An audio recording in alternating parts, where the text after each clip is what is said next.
नमस्कार। तर मी कोमल तुमचं स्वागत करते आपल्या कोमल वाघमोडे ब्लॉगमध्ये। तर आज आले आहे माधुरीच्या घरी। आज आहे तिचं हळदी कुंकू। तर तिचं चाललेलं आहे सगळं वाणाचं साहित्य वगैरे ठेवायचं आणि मुलांचं चाललेलं आहे खेळायचं।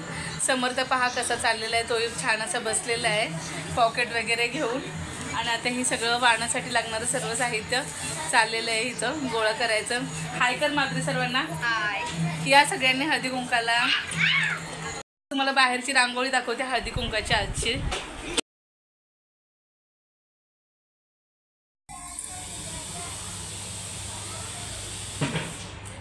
मुलांनी थोडीफार जरा इकडे तिकडे केलेली आहे, पण रांगोळी सुपब आलेली आहे, मला तर खूप आवडले।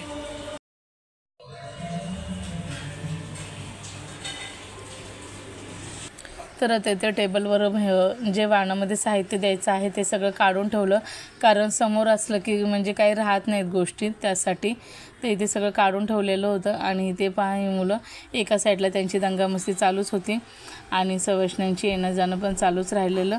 तर आता हे वाणामध्ये जे साहित्य तिने आणलेलं आहे, तर तिने वाणामध्ये आरसे आणले होते वाण म्हणून वाटण्यासाठी।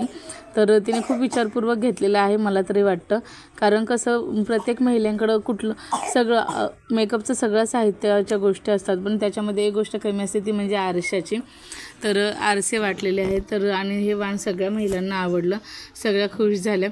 असंच वाण असावं, म्हणजे कारण कसं प्लास्टिकच्या वस्तू किंवा प्लेट्स वगैरे ह्या सगळ्या गोष्टी कसं आपल्या घरात असतात आणि आपण ज्यावेळेस ह्या वाणामध्ये तर ते एका साईडला ठेवून देतो कुठेतरी, पण यूज काही त्याचा होत नाही। तर असं म्हणजे कोणती गोष्ट देताना वाणामध्ये थोडीशी विचारपूर्वक दिली ना, तर त्या गोष्टीचा यूजही होतो आणि ती गोष्ट ज्यावेळेस आपल्या हातात येते, म्हणजे प्रत्येकीच्या हातात येते, त्यावेळेस आपल्या लक्षातही येते बाबा ही आपल्याला हळदी कुंकामध्ये भेटलेली आहे म्हणून। काहीतरी युजफुल पाहिजे ना, आपण म्हणजे बाहेर जाताना आपला आरसाच मिसिंग असतो, सगळं मेकअपचं सामान आपलं असतं म्हणून आरसा मिसिंग, म्हणून त्या हिशोबाने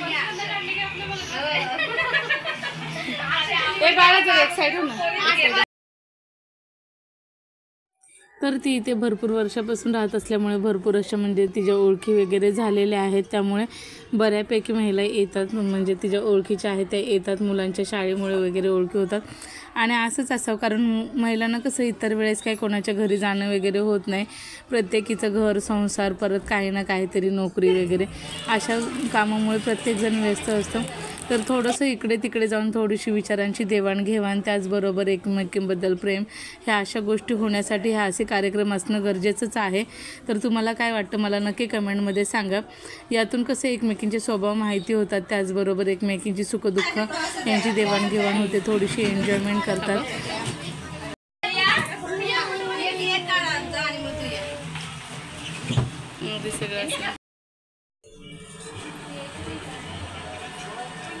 तर अशा प्रकारे ज्यांना वेळ भेटेल तशा येत होत्यात, म्हणजे कारण कसं प्रत्येकीचं काही ना काहीतरी काम असतं, काय मुलांची शाळा वगैरे, त्याचबरोबर ट्युशन्स वगैरे या गोष्टी बघून ह्या सगळ्या गोष्टी महिला करतात। तर त्याच्यामुळे प्रत्येकीला म्हणजे एकच दिलेल्या टायमिंगमध्ये येणं पॉसिबल होत नाही, तर जसं टाईम मिळेल तसं येत होत्या आणि खूप छान नटून थटून येत होत्या।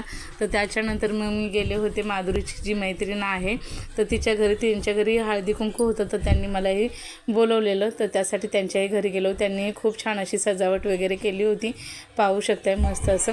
आणि त्यांनीही वाणमध्ये छान अशी प्लेट दिलेली, कारण मुलांना ब्रेकफास्टमध्ये देता येईल अशी होती, काहीतरी युनिक। तर तेही वाण मला खूप आवडलं, मस्त होतं तेही वाण। तर तिकडून आल्यानंतर तिकडच्याही तिच्या काही मैत्रिणी येण्याच्या राहिल्या होत्या, त्याही आल्या आणि त्यांनाही हळदी कुंकू वाण वगैरे ह्या सगळ्या गोष्टी दिल्या। त्यानंतर थोड्याशा गप्पा गोष्टी वगैरे झाल्या त्यांच्या, आणि त्यानंतर मग अशा प्रकारे हळदी कुंकाचा कार्यक्रम पार पडला दोघींचाही। तर तुम्हाला कसा वाटला ब्लॉग मला नक्की कमेंट करून सांगा। व्हिडिओ आवडत असेल तर लाईक करा आणि चॅनलला सबस्क्राईब करा। त्यानंतर थोडंफार जे काही फोटोशूट झाले ते फोटो मी दिलेले आहे, तर तुम्हाला कसे वाटते तेही कमेंट करून सांगा।